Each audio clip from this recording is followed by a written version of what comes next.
All right, welcome to your reading. I just recorded for a few minutes, but then I realized that I revealed your name. So I just was like, you know what, screw it. Let's just restart. So share screen as I was. Here's your beautiful chart, pages to the aspect grid. Okay, so you're in Aries, fiery Aries sun, the 12th house, with a Taurus rising, more laid back energy to you. Like outer energy with the moon and Virgo. Interesting. So you have two Earth and fire for your big three. I don't think I've seen that combo before. Trio, I mean.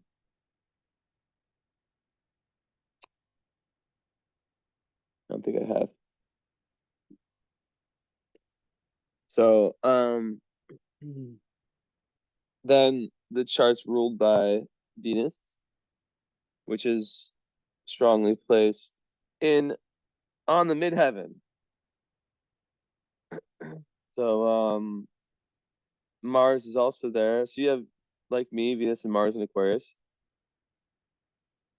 But you have your Venus right on your midheaven, and it's your ruling planet. So the strength of your Venus is very, very high. So what does it mean to have high strength of a certain planet? Excuse my coughing.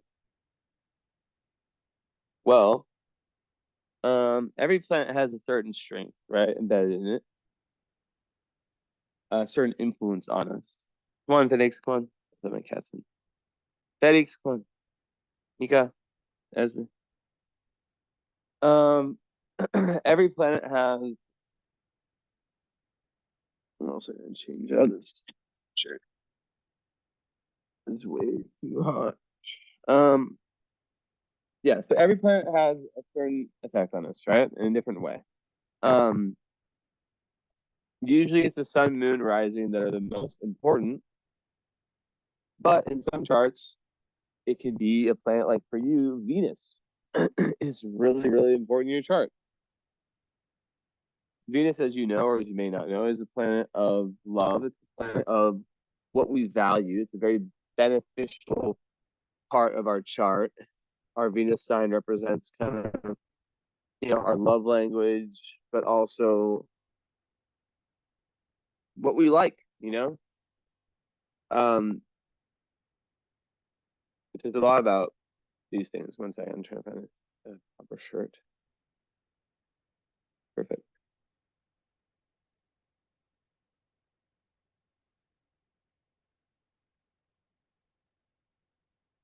Okay.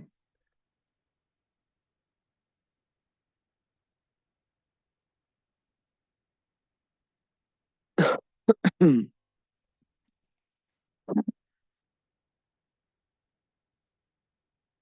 right, we got a red shirt on today. So I think Emma's your daughter. But I did her chart last night. Fascinating how similar it was to mine. Everything was the same. But anyways, so Venus being your rule, like, so your ascendant's Taurus. Taurus is ruled by Venus. Um, Venus is right here. It's on the midheaven, on the angle, which means that Venus was at the highest position, or 1 degree, less than 1 degree away from the highest position, the zenith of the sky. Excuse my gross spitting. um, so what this means is that your career, your dharma, your mission, what you're here to do is very, very positively influenced by Venus and Aquarius. Um, and a lot of people who have that, they can have successful careers in the arts, or and you're born at what time? during the day. So the day Venus, it does take away a little bit of the strength, but still, yeah. Um, it makes one really able to come off as very pleasant to the public, come off as very abundant to people that don't know them.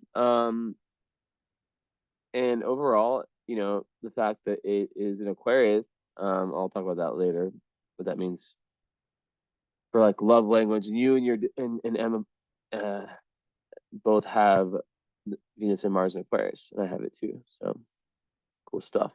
Um, but yeah, so that's playing a big part. But I want to backtrack though.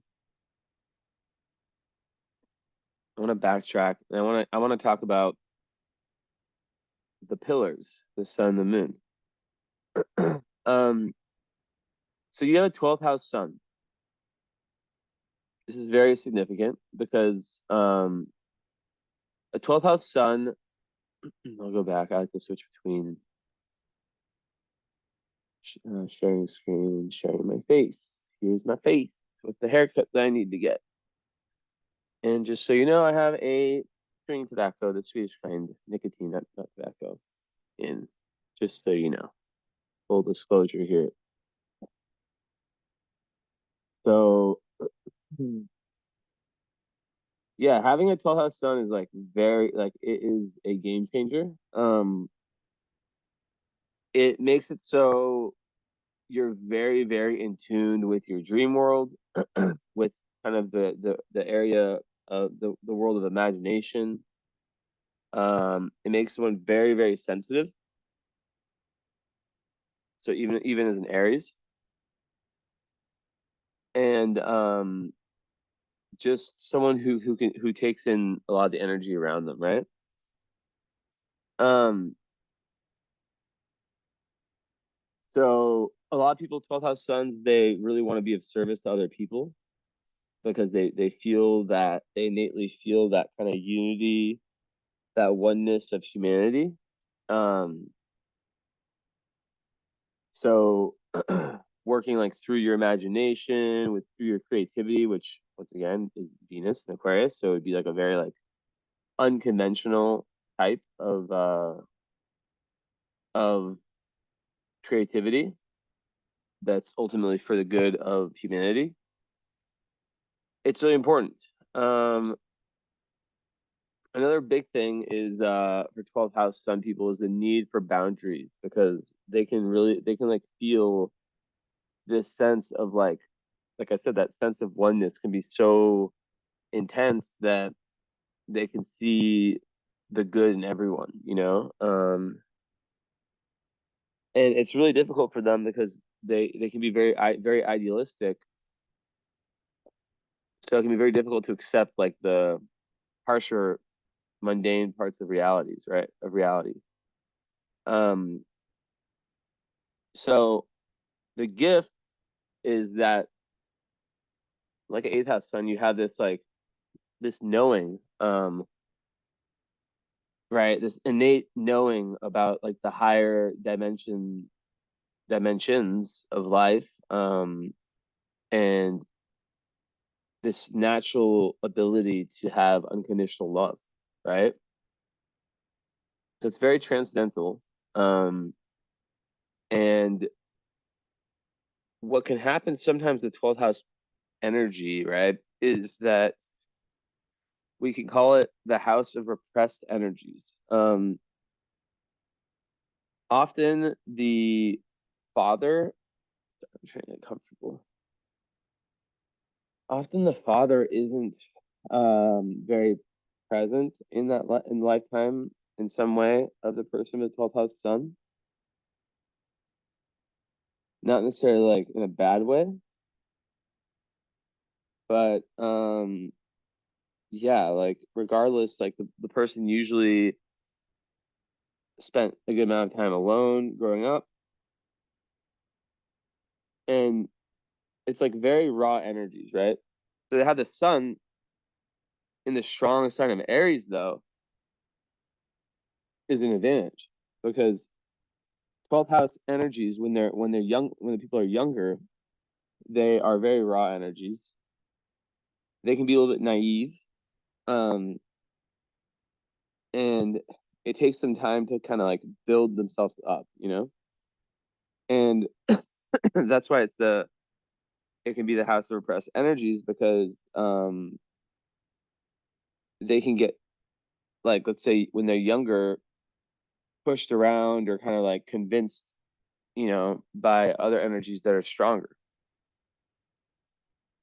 But really, and they're so giving. So they can kind of create their own like little imaginary world. And it can be difficult for them to like connect with everyone. But with that said, it can be the house of repressed energies, or it can be the house, of energies that become very, very strong. So in Aries, which is a very strong sun sign, the odds are that there are fewer of the like being like, because Aries is the dominator, Aries sun people are usually quite hard-headed, they're pioneering, they're independent, they're assertive, they don't have a problem getting their way and asking for their way. So when you combine that with 12th house Pisces, it's like a mix of like having a very strong presence, but then also like immutability, right? So it's very linked to spirituality as well. Very interested in like the more deep topics of life. And yeah, it's all about transcendence, and learning about energy, learning how to take your imaginary world and put that onto and make that part of your lived experience. But there is that risk of like escapism and hiding from reality. Um, so there's three main roots that usually happen with like the 12th house. One is of course like, the service and compassion route. The other one is using that inspiration you get to create amazing art through the imagination. And the other is just like a very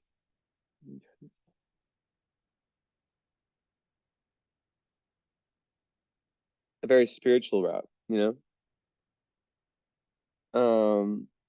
but the challenge is just like feeling too much, like feeling everything, feeling all of the kind of the zeitgeist, the undercurrent of society. Um, so aligning with your sun sign, aligning with Aries is aligning with a sense of determination and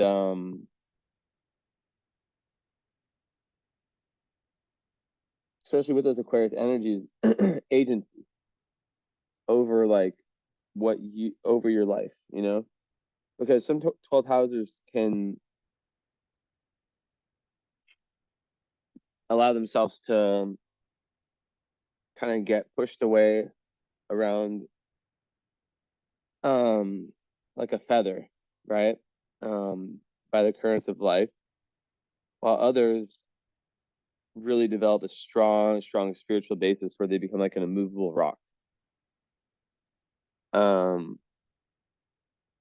So yeah, the real gift is that compassion, that empathy, to be able to like be a healer for other people. You have Chiron on the MC, so conjunct Venus, so you're someone who can really put other people at ease, and very creative as well. Um, and some people like I tell them this and like, oh well, I haven't done art in my life. I haven't. express my creativity, but I'm really, really like they're very good at enjoying art and appreciating creativity, you know? Um, so it's like finding these things that you enjoy, um, and understanding that your appreciation of them is going to be like on another level, right? So for example, like for me, I love a certain kind of music called trance, and I've leveraged it in a way it's actually similar to your chart because Aries is about activity, right? So I've leveraged that like deep understanding I have for music into like running with music, you know, and that's kind of how I ground myself. So for you, you know, you have Mercury there too at 29 degrees. That's interesting. Um, there's definitely like a need for alone time. I think I said that last night as well. I did with your daughter. If that is your daughter, right? Um, and the reason for that is because you take in so much of the energy around you that the people you surround yourself with, the environments you live in, all that stuff is of the utmost importance because God, my throat. It will affect you more than it will affect other people. Um, and with Mercury in the 12th, you can sometimes feel as though you're taking in energy that's not necessarily yours. One quick second.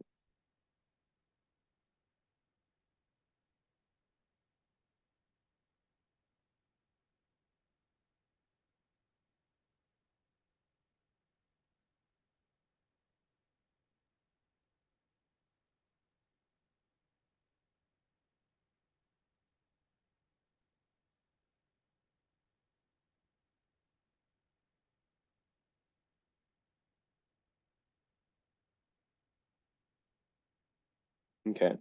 So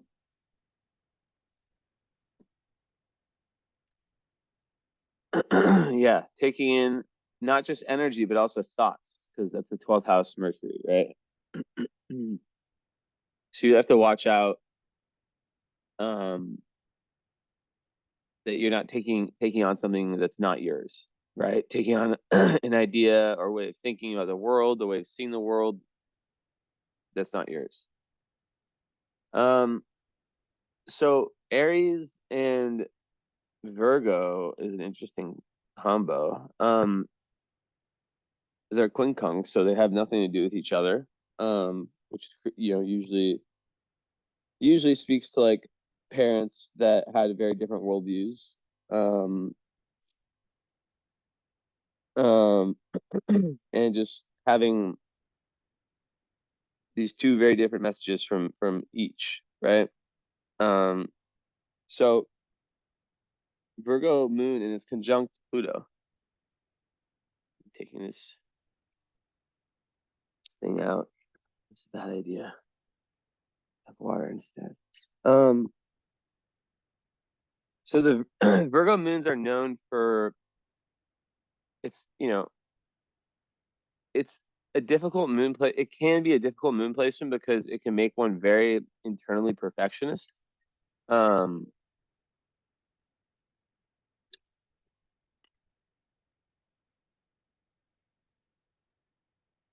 it can make one very internally perfectionist and overly self-critical. And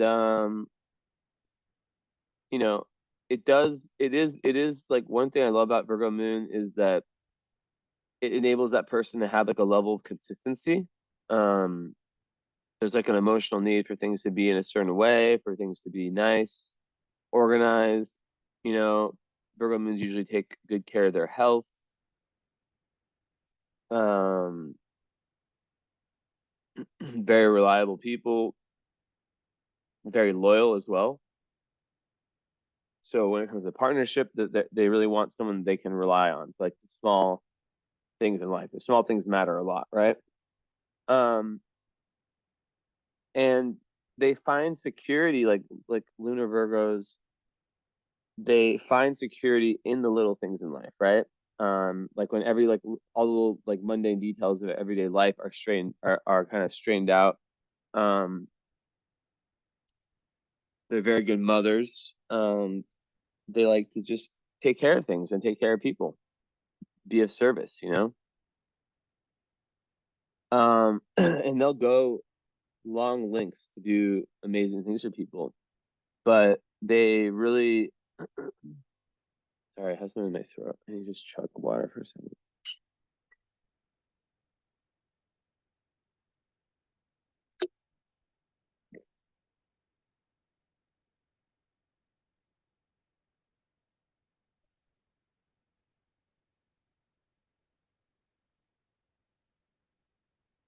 So yeah, um, they really want to be appreciated for like the little things they do, right? Nothing will rub a Virgo moon a worse way than, you know, them going out. Let's say they like go out, they run all these errands, they do all these things for their kids or for whoever. Maybe it's like something really, really small, like their kid comes back for Christmas or something, and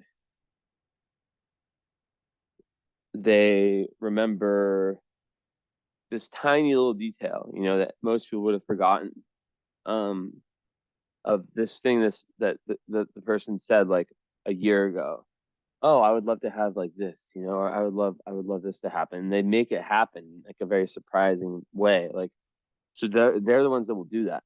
They're very, very, very observant. The thing about Moon Virgo is this: the moon is your emotions, right? So it's like how you live within yourself. So Virgo is ruled by Mercury. So it makes your moon, your emotions, ruled by Mercury. Mercury is about cognition, it's about logic. Um, so it can sometimes have an effect where the person can be there are lots of anxiety, like lots of people with Virgo moons have like anxiety disorders or had to like really combat anxiety at one point in time. Um,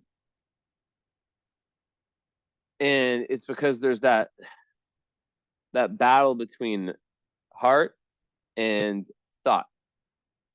So sometimes they can like wrestle too much on the side of logic instead of feeling their emotions, right? Um, so that's really, really important. But ultimately, you know, it's that there's a lot of consistency that can come from a Virgo moon. And what's interesting when you combine the sun and the moon here is that the sun in the 12th is about like it's very ethereal, it's very otherworldly. It kind of wants to like almost like not escape, but 12th house is not concerned with every little detail. It's concerned with the big picture, you know? So it's that battle between those two. Um, and Virgo moons can be so focused on details, right? Um, so it can make them neurotic at times because they can care and work. There can be like excessive worrying about situations or ruminating about different things. So the best advice is to just take deep breaths and to really feel it into the body and understand that, you know, life is not perfect. Um, it's imperfect. It's imperfectly perfect, right? So, um, some people with Moon in Virgo, and I think the 12th house helps do this, but they can sometimes be like kind of control freaky in the sense of like, or like OCD ish, you know, like where it's like they have like a fear of not having control. And when things inevitably, like, they can lay out the best plans possible, but when those don't come true, that can create a whole bunch of issues. Now, you do have Virgo moon, but it is exactly conjunct Pluto. So that makes one a very intensely emotional person, where there's like lots of highs and lots of lows. So that brings up the concept of power, right? And it's known as having a Hades moon, but it's not in Scorpio, so it's not the same. But there can be, there can be like, drama that seeps in, like a dramatic kind of emotional life, because of feeling things so deeply. And just like, yeah, like extremes in moods, right? And a tendency towards kind of more dark moods. So a lot of times, if it's the moon, it's the mother. It could have been that the mom was like quite controlling, not letting you just like live. But also, very, very, another sign of very, very strong intuition. Like really vivid dreams, visions, and yeah, like the intuition just kind of like runs things a lot. So it kind of helped in a sense, but with power, people who have this sometimes felt like they had to experience the darker side of their emotional nature early on in life, and until they heal it, there can be like this, how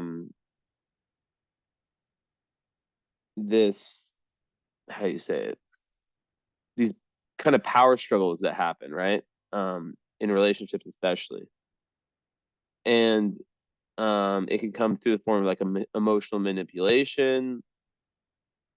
um so it really depends a lot on the mother. If the mother was like manipulative and overbearing, then that gets passed on, right? um but the thing about this though is that it gives like extremely powerful abilities when it comes to transformation, right? Because Pluto on your moon means that you're, where's my crystal? My crystal, these two actually. It means that you're here to have seen that, right? To have experienced like a form of darkness, right? To have experienced like what Pluto is in your chart. Pluto is our darkness, right? I don't like being still when I close my eyes and meditate. Or whatever, screw it. So it's like it does usually push someone towards like lots of like psychological self-analysis, but the key with it with a Virgo moon is to not take like that very like logical, like the whole idea of the person who's like in therapy for so long, but they're not actually feeling their emotions, right? The actual energies that are emotions, they're just talking about it, right? And that can be very possible for that kind of alignment where like just talking about the same things, it just creates a loop. It doesn't actually heal it necessarily. So there excuse me, there's really this need to like go deep and to do it. It really is kind of like a push towards shadow work.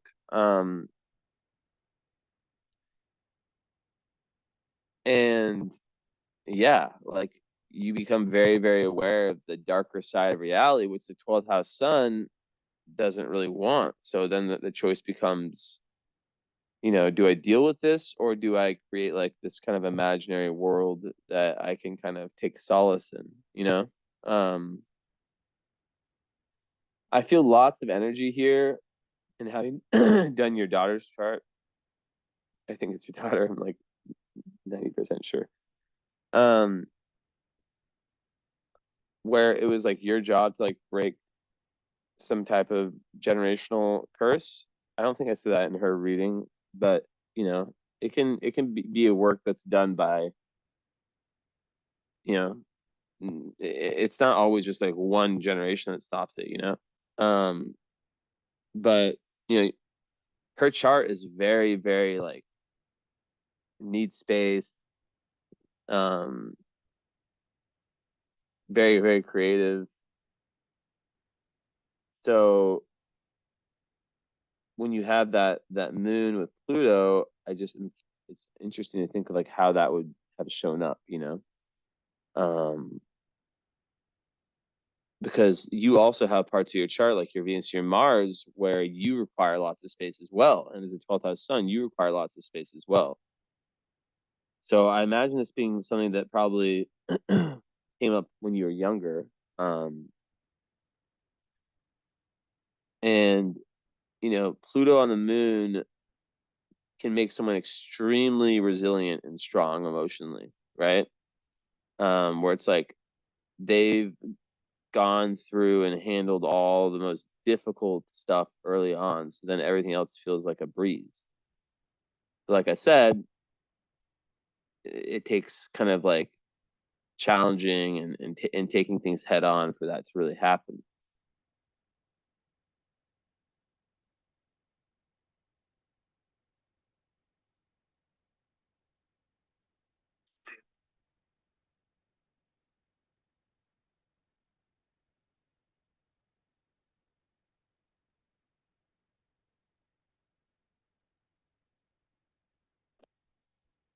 Anyways, so yeah, meditation, astrology, dream work, past life regressions, the list goes on and on. These are things that like really help one bring awareness to one's more sinister emotions, where they come from. Um, and once you have that awareness, because like I said, it can create like destructive patterns. Then it creates a powerful subconscious mind that's capable of just complete regeneration, and just like nothing can phase it. So it's really strong placement. Um, so then having a Taurus rising, I think that just will make it so um a Taurus rising person can express beauty very well. Um, they will have like a vibe and energy that's very, very approachable. It's ruled by Venus, so it usually creates beauty. Um,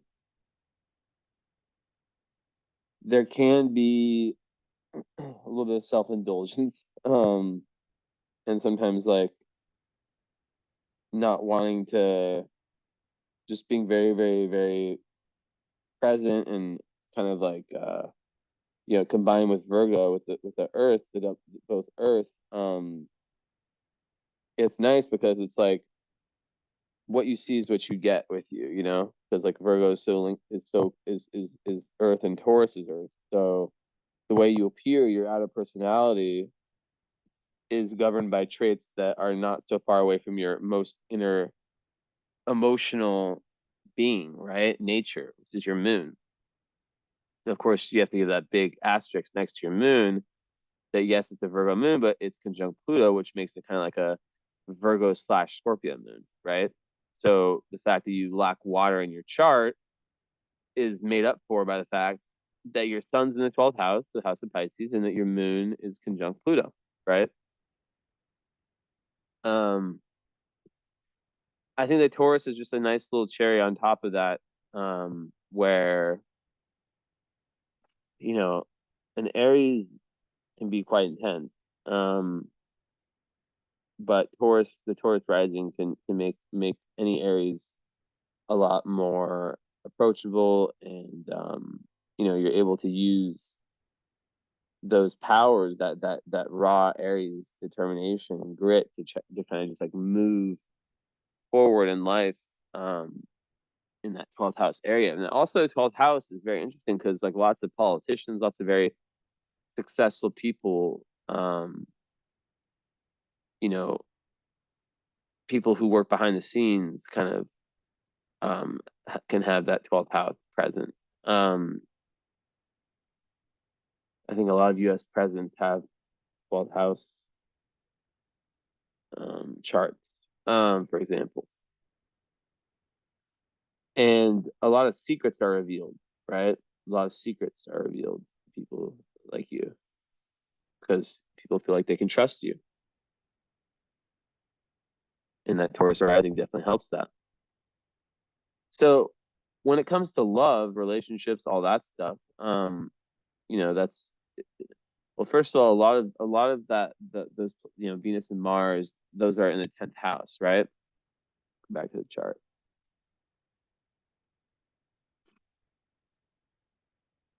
So they're all up here. So that makes one very, very unconventional, very rebellious. So I definitely I would not be surprised if you were the real first person in your bloodline who really was like trying to break this like generational cycle that so many families have, and you with that Pluto, the burden of a lot of it. And also you're someone who feels the burden of your entire generation, like all humanity, because 12th house sun, Pluto being the generational planet on your moon, it's like you really, really are in tune with the collective energy, which is great for things like astrology and understanding energy and whatever it is, whatever form of spiritual study you take, you'll have a natural advantage.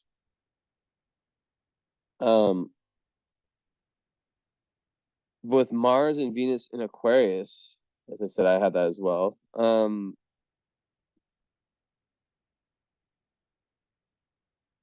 You'll be attracted to what is unconventional. You'll be attracted to what is real. In relationships, you'll require a lot of space. You'll always, regardless of anything, want to have that safe haven, which is similar to your daughter this last night. That safe haven, because you really are able to recharge yourself in your alone time.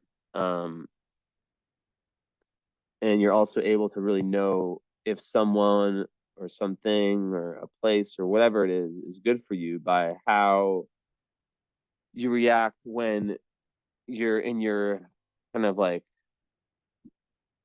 normal state of you alone versus how you were when you were in around those people or in that environment, blah blah blah, right? So you can really judge a lot by like subtract, kind of like, okay, if I like, what's my baseline level? Okay, you go in this environment, you come back, and you're like, okay, where was I? Oh, so my baseline level's here, and when I was there, I was here, right? So it really takes like understanding that baseline level and knowing that it's during that alone time that you're gonna find the most, you're gonna have your deepest realizations, and whatnot.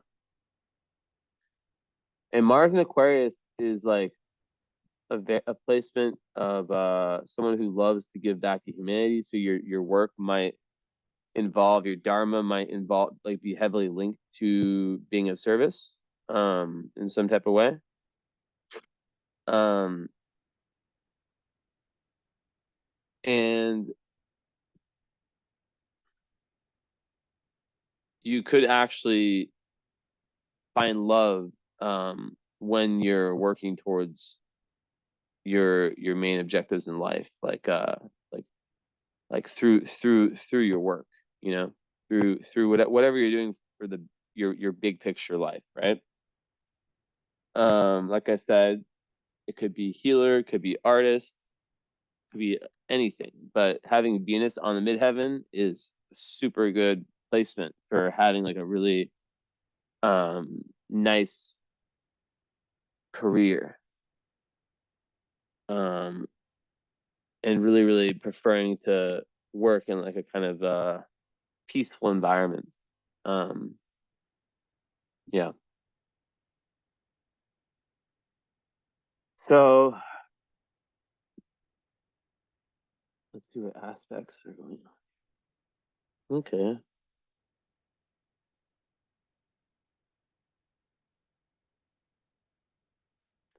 I see Mercury. That's interesting. Here, 1 second. Let me take a quick go to the bathroom really quickly. Hold on. Let's pause. All right. I went to the washroom and I was like, you know what? I'm gonna take a shower. You know, I usually don't do that, but I like to sometimes have little half times. I get lots of downloads in water, and it helped my throat, so that's good. But anyways, so basically, it's a complicated chart. It's one of these hidden. It's like a. It's one of these charts that's like kind of hidden but complicated, right? Um. So when we speak about karmic mission, right? This makes sense of everything. This is how I bind all my readings together is by understanding the North Node, right? By understanding the karma. Where are you being pushed in this lifetime? What's the North Node represents the high. So this makes total sense now with everything. Holy shit, this is crazy. So, okay, check this out. So the North Node astrology and the South Node are two opposite points. The South Node represents your lowest karmic tendency. The North Node represents the metaphoric mountain that you're trying to climb to get to your highest soul growth in this lifetime. So you, my friend, have your North Node in Scorpio conjunct Neptune and Jupiter. So, and then the South Node is in Taurus conjunct Mercury. Literally, this goes exactly with kind of what I was piecing together. The lower, so the past life tendency is the lower vibration of Virgo, where you're too in your head, and there's a tendency to ruminate when it comes to making decisions, and to self-sabotage because of a sense of indecisiveness and a sense of stubbornness and non-willingness to take risks, like deep spiritual risks, like shadow work risks. So the North Node in Scorpio, it makes perfect sense that that Pluto is on your moon. Think about it. Your North Node's in Scorpio, so you're and it's conjunct Neptune, which is like the 12th house. So it's like your journey in this life is very spiritual. It's very based on like feeling that oneness and that connection with all that there is, you know, with with the 12th house. And so it's spiritual and emotional, right? Both. So North Node Scorpio, that shows why whatever early experiences or whatever experiences happened that related to like all this cool alchemy. Try on it. But like any like anything that related to this Pluto moon energy, right? Around power, around experiencing the shadow realms of reality early on. Like that is fated because you're meant in this lifetime to not just take the easy, chill, like Taurus peaceful route, you know? So um that in itself, whatever that represented, whether it's your mother or early nurturing experience, it's propelled you towards doing shadow work that you wouldn't have otherwise have had to do if you had like a super easy life coming up with the perfect parents and blah blah blah, you know, incarnating in Costa Rica in beautiful beach town with an amazing supportive family and awesome siblings and friends. And that's kind of the Taurus energy, you know? Everything's all good. Why change things up? But that's been a tendency for you, right? Is to not go towards these difficult changes. So sometimes when we have that karmically, God, as I say God or the universe or whatever you want to call it, will create situations, karmic situations for us, or maybe we create them for ourselves. It's up to you to decide. I think we create them for ourselves. That based on the parents we have, based on the early circumstances in life that we consciously can't decide, you know, change. You don't choose your parents consciously. You don't choose who you go to grade school with, who your siblings are, blah blah blah. Different things happened. Different energies were present that pushed you into that North Node Scorpio. So that goes back to the thing with power. The question comes when someone has this is like, are you finding power externally or internally? Because a lot of people, it goes one or two ways. Either A, they become very big control freaks and very, very afraid of abandonment. That could be also be like a potential with this placement is abandonment. And because of the abandonment issues, they cling on a lot to lovers and stuff. Now that goes completely contrary to the Venus and Aquarius, right? Because Venus and Aquarius is all about giving and providing space in relationships and keeping your individual self, your individualization within the relationship, right? Not losing yourself. Like being like I like for example, I'm in a relationship. I have Venus and Mars and Aquarius. We sleep in separate rooms. My choice. I have my own life. She has her own life.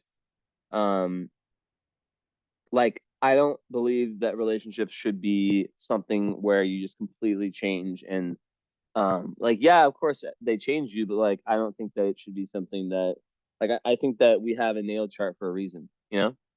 And I think that some people when they become too codependent, they lean into that too much. Now,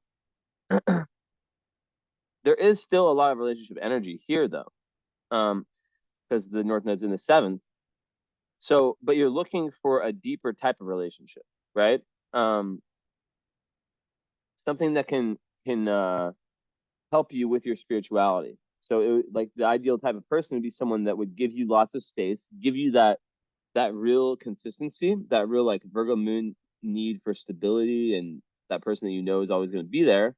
But then Juno and Gemini is also about like it trines your moon, so there's a big need for intellectual stimulation, loving someone for their uniqueness as opposed to like how much money they have or anything like that, right? Like that's what really it is for you, right?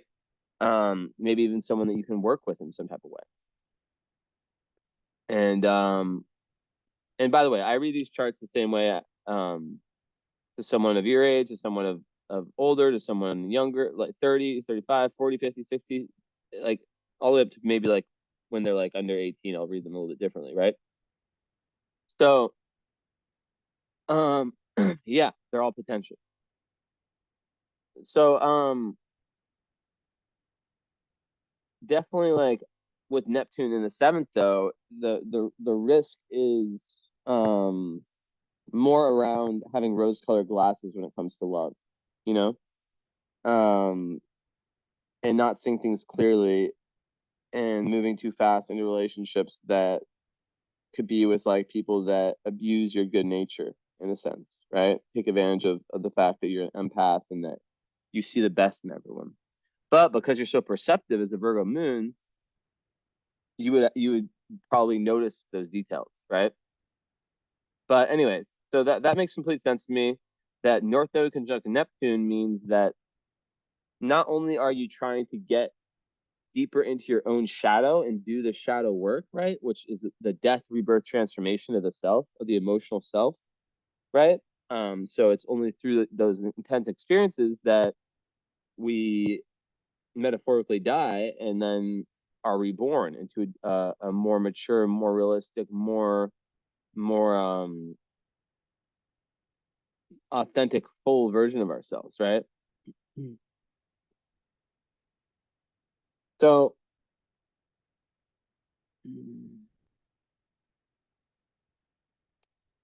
then Jupiter conjunct North Node is, I'm gonna turn my heat down. I can't find the good balance. It's too hot, then it's too cold.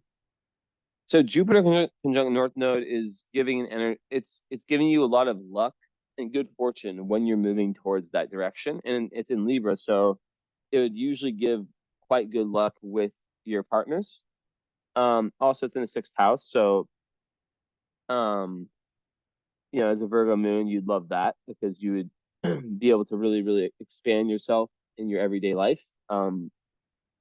Really want to be of service to other people, and overall just every like I I could totally see you as like a doctor or like someone who just like knows everything about like alternative healing, that kind of thing. Um but yeah, just like your everyday life routine, health, it takes on great significance. I haven't looked at a photo of you or anything on your profile on purpose for everyone, but I do remember like seeing like a tiny little window of you. I'm like I would have expected you to be born like 10 years later. You look very, very very good. You look really, really good, and it shows that you've taken really great care of yourself. um so yeah, that's also part of the karmic journey, is self-love. And self-love is shown in one way of how what you put in your body, what you do. For example, like self-love is how you is your spiritual, mental, emotional, physical health, and how on a daily level you manage those. Also pets, 6th house Jupiter would make you very able to like expand a lot through little pets like this one. Mika, say hi. Mika,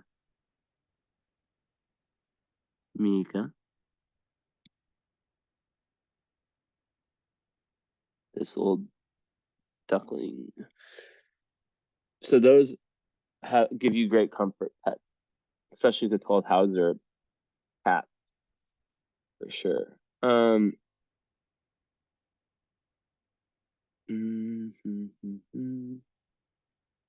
Look at one thing.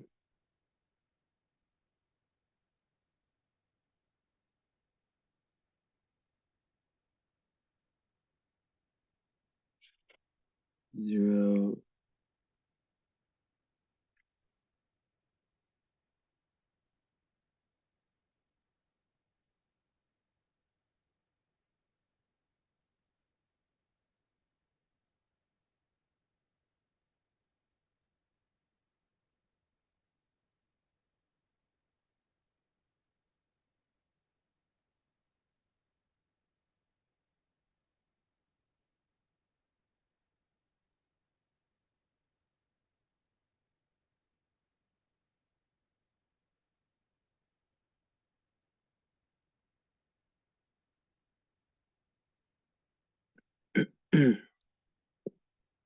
Okay. Um, so yeah, that to me is like making a lot of sense. You're here to, there's been lifetimes where you kind of taken the easy route and been too in the kind of cognitive, as opposed to like the actual feeling the energy, um, and taking the safe route as opposed to the one that might be more challenging but might give greater rewards. Um, and then Neptune, yeah, it's linked to your 12th house sun. So it's just showing how the full embodiment of deep spirituality and compassion is part of your destiny, your highest destiny. it's a really, really strong marker to have those two on your north node, because it means that you've been working on those planetary energies for previous incarnations. You've been trying to like master that, like the recent ones. Now Mercury at 29 degrees is interesting because that can create self-sabotage through communication, and you have Mercury opposite Neptune. I was just talking about this the other day with my student. What happens with Neptune and Mercury is that communications get very distorted, right?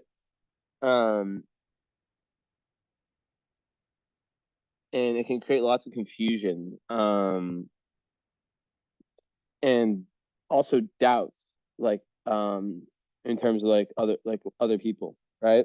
You can like doubt other people, and it just makes it so like the filter through which you see reality can be very kind of confusing, and it can make one able to be deceived or confused, seduced into kind of believing other people's ideas. That's why I said it's so important for you um to have that alone time, right?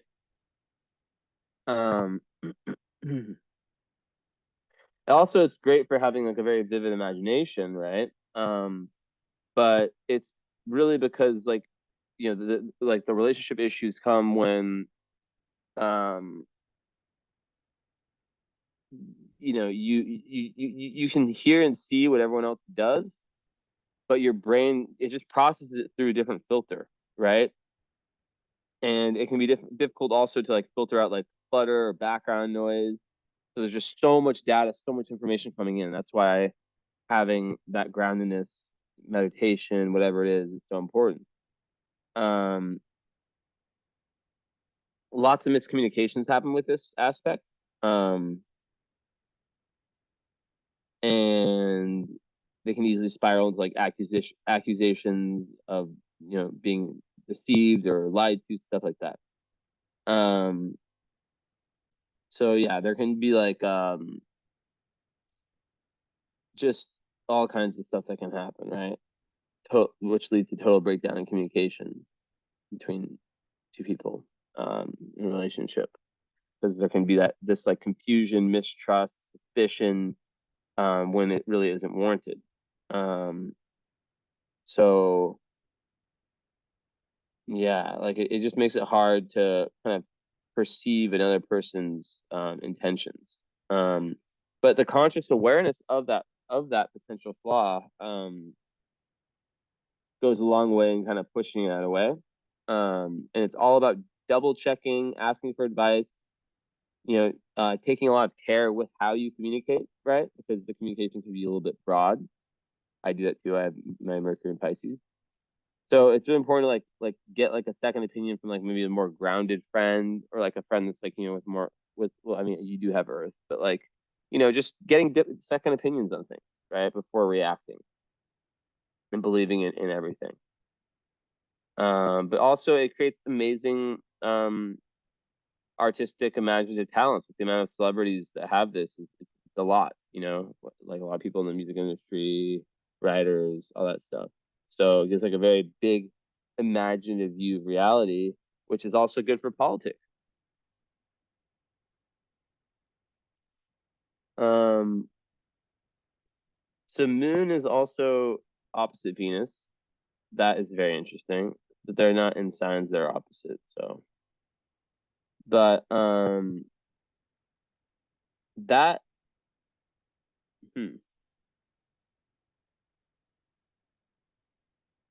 usually there's like a conflict between your needs and the needs of other people, right? Um, and what can happen with Virgo Moon is it just speaks to like how on one end there's like this desire to have like this relationship that's more open and based more on freedom and individuality, but then on the other end the Virgo part can be a little bit nervous, and can want things to be a certain way, and not be down for the Aquarius energy is down for, right? Which is freedom and just, like kind of letting each other be. So that's interesting. And then of course, like having Venus conjunct Chiron on your midheaven literally means that you could be a gifted healer. It gives like a real childlike innocence. It can make someone really fear commitment also. That's another part about that. Because of like early pain in relationships. But usually like that is another part of your chart that is able to be used to help other people later on, because you're able to really see the beauty in everyone. Like it's a really amazing gift you have, right? So you can be like a very like great teacher. And Mars in Aquarius is like a sign of the genius, right? The person that acts, they're like Mars in the 10th house already is very strong, very ambitious. They want to like go far in their career, get to the top of whatever it is they do. In Aquarius, it could be something humanitarian, it could be something having to do with technology. Also, it's an air sign midheaven, so there could be like a career changes, But there's definitely Aquarius is all about freedom, so there's definitely a massive need for you to have autonomy and independence in your profession, right? Mars and Aquarius people like myself and your daughter, we're just unpredictable, you know. I love this placement. Like I get asked by people sometimes in my lives, like, what would you change in your chart if you could change one thing?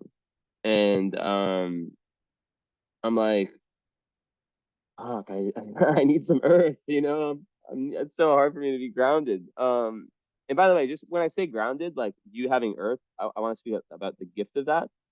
That is the ability to like wake up each day and feel relatively like the same person. When you're like me and you have no earth, it's like here, then here, then here, then here. So you like there's the absolute need for me to like have running, and it kind of actually screws me over because I'm a Sag moon, so I love traveling. I love being kind of like living life on the wild side, but I can't really do that anymore because I don't really drink alcohol anymore.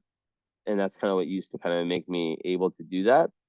Um, so I would travel to all these countries and just like party.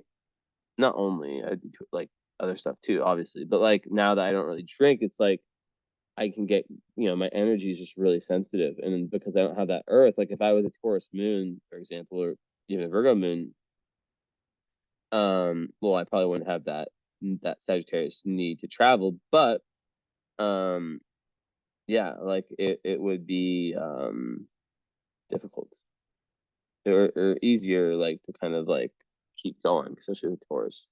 But anyways, back to what I was saying. So yeah, Mars and Aquarius, they definitely fight for the causes they believe in. They're very good leaders. They're naturally very rebellious. And they're not going to just do things just because that's what they're supposed to do.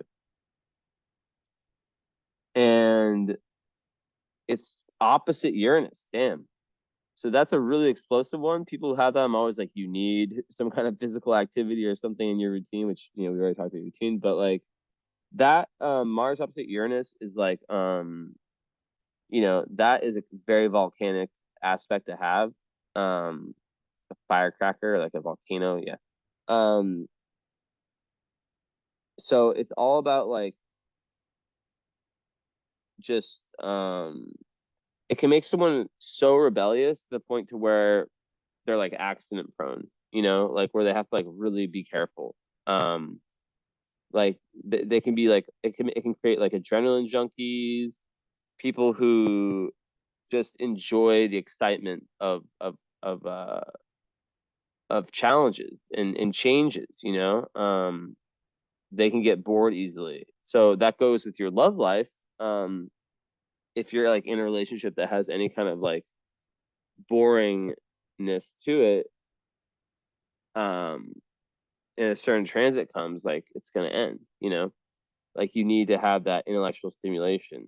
with the partner, or it's in that partner that's fun, you know, but that's also grounding. Your Juno really sums up perfectly what you look for. It's Gemini second house, so it's a mix of like Gemini and Taurus, right? Which is like Taurus is grounded and consistent, and then Gemini is fun and all over the place and multifaceted.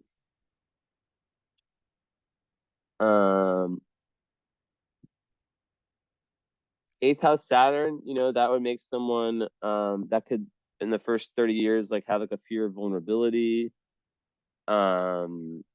They can also later on in life take on like a very serious approach to the esoteric and these types of studies. And just to watch out for any kind of like contracts or anything you sign of that sort. It can push back inheritances too. It can make someone feel very like restricted in their sexual expression early on,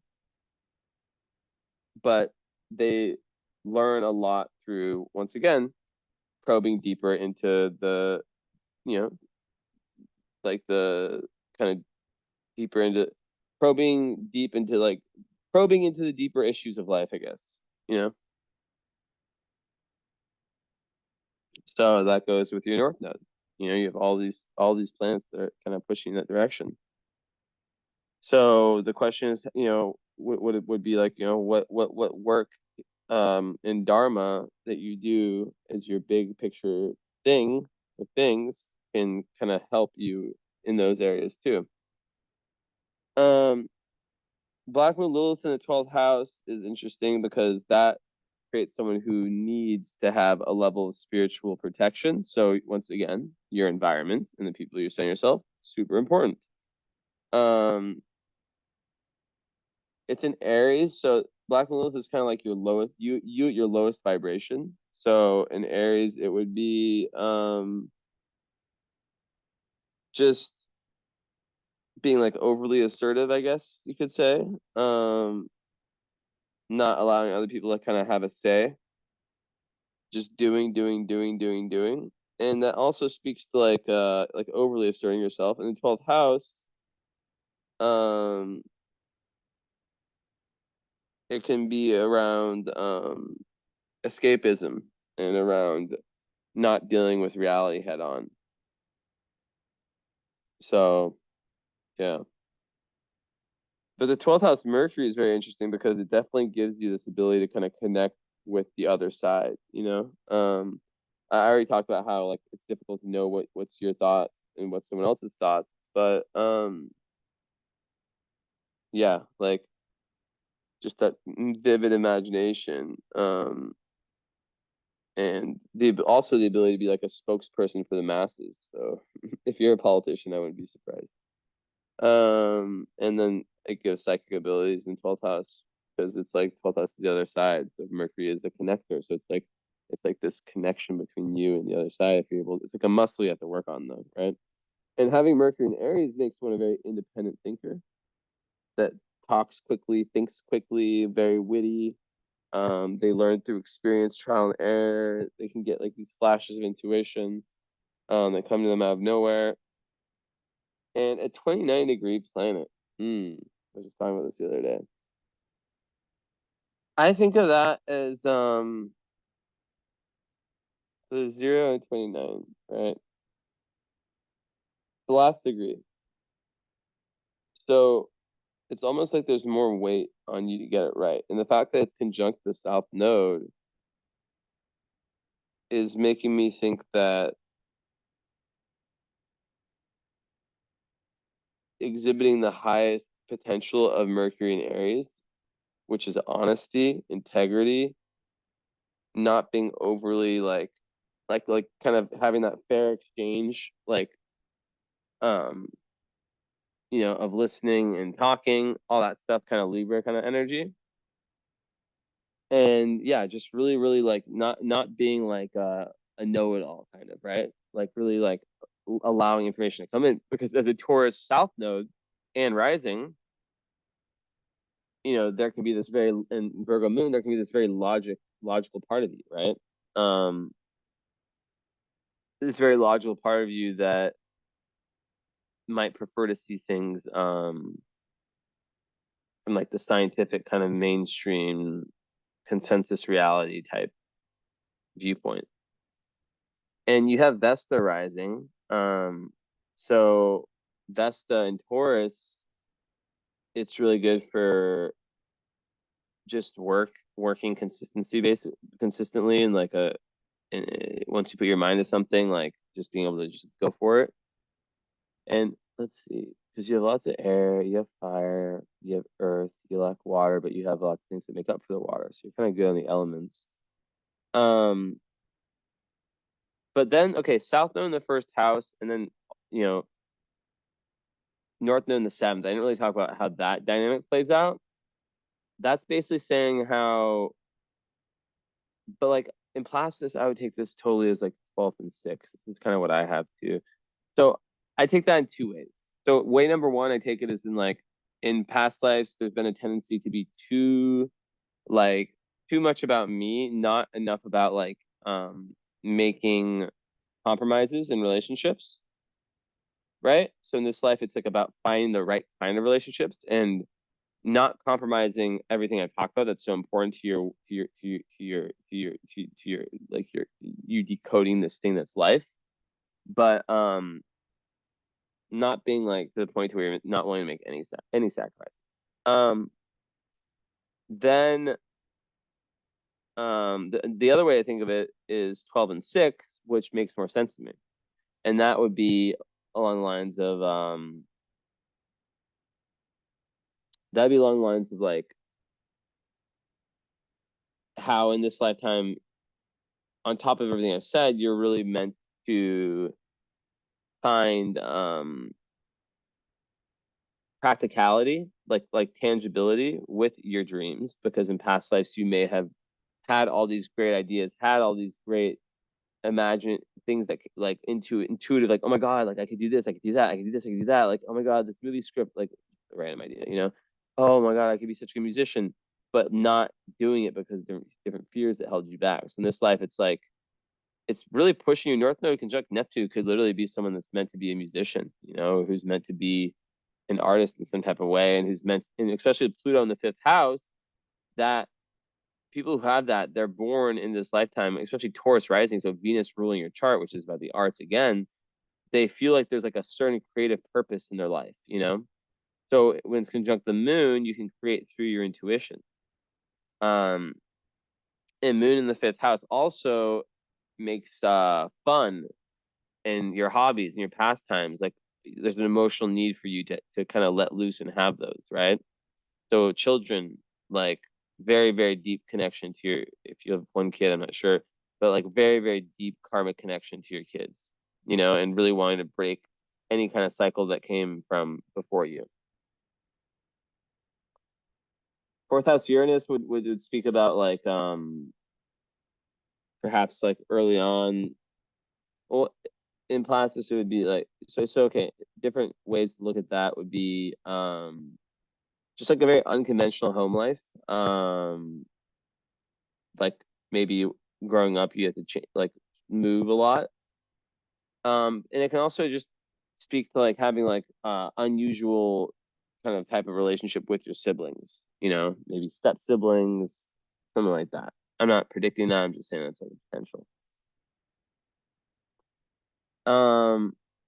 But yeah, like your early home, your early childhood, like that would have been like really, really important for you. So like any darkness that you haven't conquered, like it's really important for you to maximize your midheaven and your Venus energy up there, the Aquarius energy up there, to go back in time to really look and delve into, if you haven't already, to really fully delve into all that and and create the healing. So like I've had people who had very bad issues with their parents who had passed, and they asked me, Jesse, how can I fix this if they're not here? Well, I'm like, this is what you do. You get out a letter, you get deep into meditation, you get into your heart chakra, you get into a very emotional place, you call on your angels, and you write a letter. of love, of compromise. And then you burn the letter, not in a bad way, but in a way, a spiritual way, you know, like with intention of like, I pray that this, letter goes out to the spirit. And writing is very powerful. So yeah. Yeah, you're definitely someone who just like loves to take care of people and speaks very beautiful words, very, very soothing words. You have this ability with Sirius in the third and Cancer to really put other people at ease, and like you're very like good at praising people. Even though you are Virgo moon, so you can notice all the small things, but that's a gift too. I mean, as a business person, you'd want to have a Virgo moon, because you'd see all the little details. You'd be very observant to see when someone's like, it's like makes someone very physically observant. So it's just about being able to handle that, to handle the the mercurial energy that surrounds the emotions and kind of find that balance, as I said earlier. So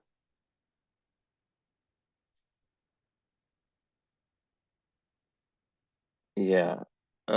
So the series in Cancer, it kind of links your um ability to nurture others with your own relationship with your mother. So if you have like a close and loving one, then it's easier in adult life. If not, um, it can kind of form like codependent relationships, like based on like the whole like thing I was talking about before, like the controlling. And so it's really important to find that yeah, like I said, that internal power within yourself, um,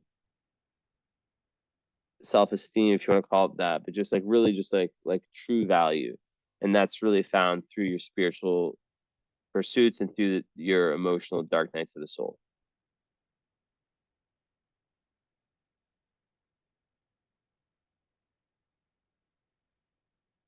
So Chiron in the 10th house can literally make someone feel like early on like suffer from like feelings of inadequacy in the public world.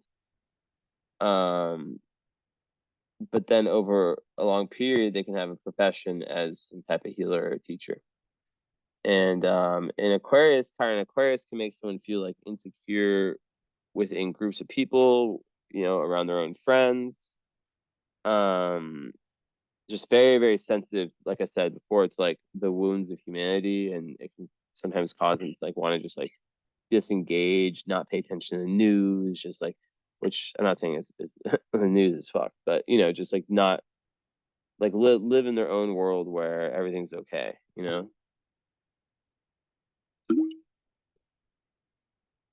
But just know that you have amazing healing powers. And this is the thing about Aquarius energy. It rules the 11th house. So people who have a lot of Aquarius, a lot of times their life purpose is activated later in life. It's like a long buildup, right? And they're able to kind of switch gears and take everything they've experienced and then have this aha moment where they're like, oh shit, I can do this. And because you've been through so much, I believe that like anything's possible for you with that moon conjunct Pluto. Like that's like a really, really hard aspect to have. Um, and like, yeah, Pluto fifth house, there's just like that major need to express yourself creatively. So you also have to watch out for being like overly dominant with your children, or yeah, but also watch out for being like, yeah, I already kind of talked about that with like the Black Moon Lilith and Aries. It's like, you know, too much like look at me energy potentially. Watch out for that. But Virgo is usually pretty temperate. But yeah, with another thing, 12th house, Black Moon Lilith, like if it's in the 12th, the 8th, the 4th, you need to protect yourself spiritually. So whether that's doing Kundalini yoga, just making sure that your aura is strong, like really recognizing, for example, for me, what messes me up is alcohol, right? Um, I still drink like a few times a year, but like so it doesn't really affect me like that. But like if I were to drink every weekend, like I would not be successful, because I know that it does something to me where I'm a very happy and drunk, but it definitely takes away from my aura, from my shine. Like one night is fine for me. One night is totally fine, but usually when I drink, I'm going to a music festival, which is like 2 to 4 nights. So by night three, I'm not really, to be honest, I'm not really liking that. Like I'm having a great time, but I'm not like if someone were to approach me who's like a follower of mine, who's like watched my videos, watched my deep mystical talks, you know, read my book, I don't know, whatever. Like I would be embarrassed. Not that I'm like a mess. I just like it's like I feel how it affects me. So for you, we all have our things, right? But then like and I don't smoke weed, I don't do anything like that. So it's just like really about understanding that you need to find ways, whether it's mantras, right? Like you can like what I've been doing lately is I have like this Sonos, sound system next to my bed, and I'll play like mantras or affirmations, things like that. Um, so they'll literally be going while I sleep all night. So that's an idea. And yeah, overall, traveling, and expansion of wisdom could be a great doorway to higher awareness for you. Um, and just like making your mark in the world in general, and like really feeling like you're giving back to society, and really that you fully found your dharma is like like the vertex is saying that. Hmm.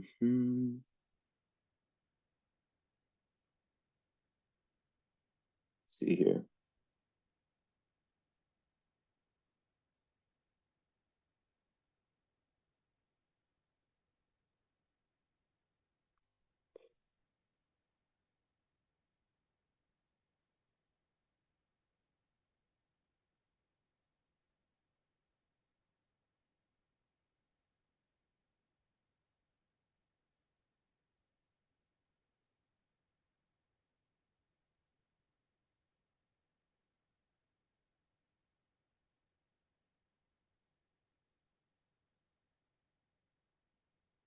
So when it comes to degrees, like, in ancient astrology, the planet with the highest degree in the birth chart is considered to be the wisest. So, like the one that our soul has mastered the best and most experience in past lives. So for you, it's Mercury, right? Um, so I think that it could in the 12th house is a ending, is a endings, right? Um, so I think that um it can indicate that you've reached like a real maturation stage um with respect to a certain type of um thinking skill, communication style, whatever, and you're being faced to really transcend that. um so yeah, so that it makes perfect sense that you're trying to transcend this kind of Aries energy, which is more in this world, with something that's a lot deeper. So yeah.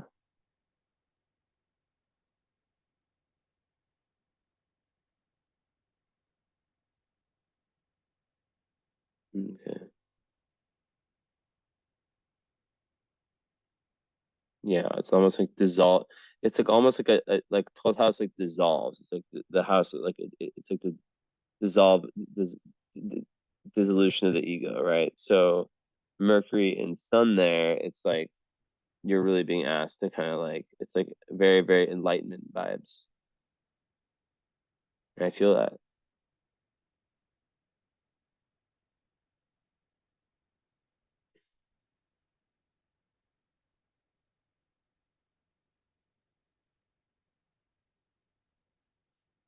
Also, you have Palace and Taurus. That's just once again like really good for common sense and wisdom, but also great for like seeing like the beauty in the arts, being able to heal your hands.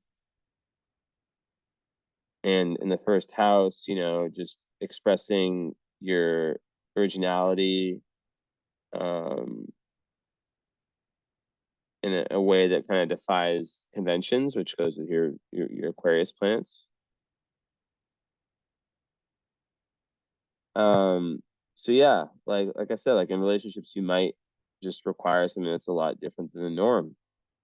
And a lot of people struggle with that, right? Because it's not normal to be like, and I've had to really like, it took me a while, and I struggle in relationships until I realized like, no, I'm Jesse. I have my own needs.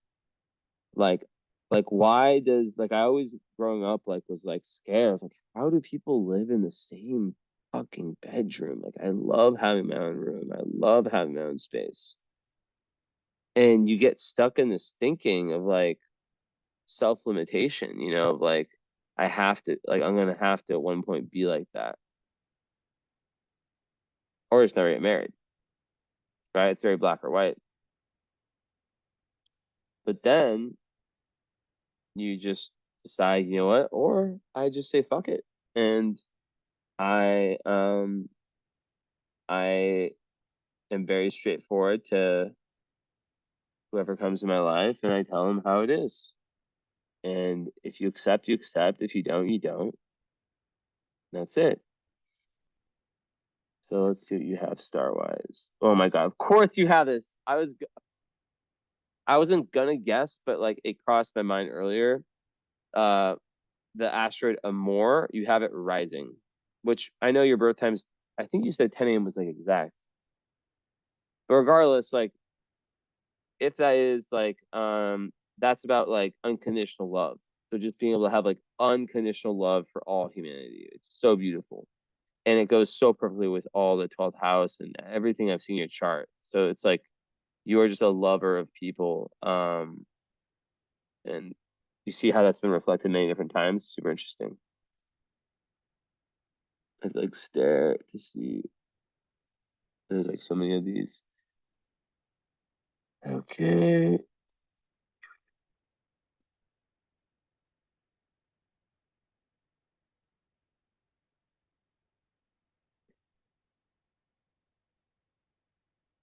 Ooh, you have Zubin El Shalami on your ascendant. So yeah, that's like someone in psyche. So you're able to like really dive into the psyche, and understand human psychology at like a deeper level, like a very, very, very deep level. And you're very, very interested in that.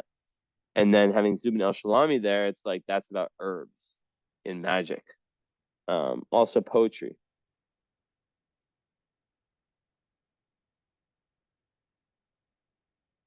Mhm. So my guess is that you're a spiritual person, but that you maybe like your first 30 years you felt kind of blocked from it, and then something like really, really opened it up. That's just a guess I have. And by the way, I already told Emma this that I know Talita was the one who booked, you know, just these readings for you. Like pretty much nearly everyone books things the same way with me. It's that they get the reading plus follow-up plus current astrology, right? So this is the reading.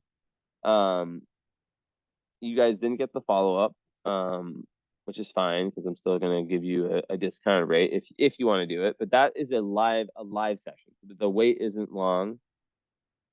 You know, you guys got super lucky because like I somehow promised Talita that I would have it done like really fast. Then you guys told me that it was fine to take my time. I kind of felt bad because there was like way more people. Like my wait list is like 60 or 70 or something. It's getting bigger and bigger. So, which I'm very grateful for. And please, God, continue.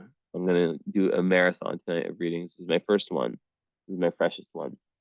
But basically, the follow up is an hour long of us talking just about the natal chart, right? The current astrology is the same session, that same live Zoom session. It's called current astrology / spiritual alignment. and that's where I talk about like the year ahead, and it's very different. And also just like we continue on giant themes, right? I have 2 masters in psychology.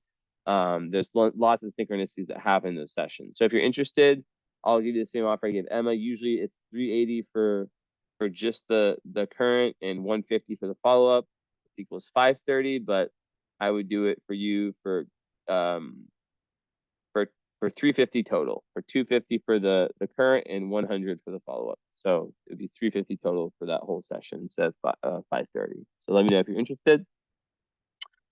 Highly suggest that. I also teach astrology. I do compatibility readings. I do family readings. I do astrocartography, which is the astrology of different geographic places and how we have hot spots and cold spots. I just did a reading last night. Those are live readings. What else? Of course, I already said the current astrology. I do astrological counseling because I have 2 masters in psychology. So I love doing that. That's really like everyone that's done that has been like, wow, this was like the most worthwhile thing ever. So yeah. But I don't see any other conjunctions.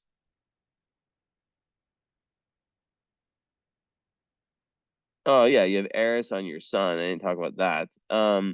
That just adds like more firepower to your Aries, and it just like makes it like even more important for you not to lash out on people and not to be your own worst enemy, which would be like the kind of like energy of like someone who is like, because 12th house, like I said, it can be the house of repressed energy, it can be the house of someone who is self-deprecating, not self-deprecating, self-sabotaging, who does things that are totally against their own good. So it's really important for you to move away from that and to move into a more deep spiritual version of yourself.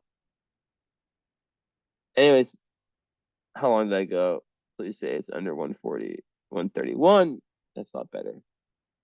Still not my goal, but it is what it is. I'm happy with that. So thank you so much.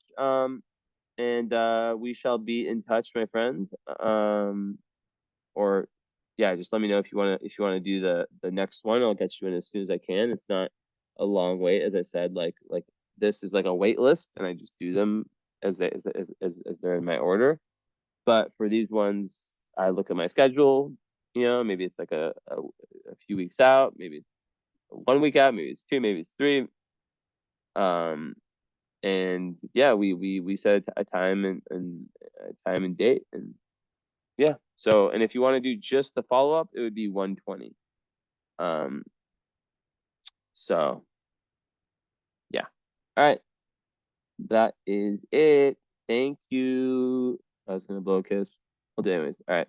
Ciao, ciao. All right. Bye.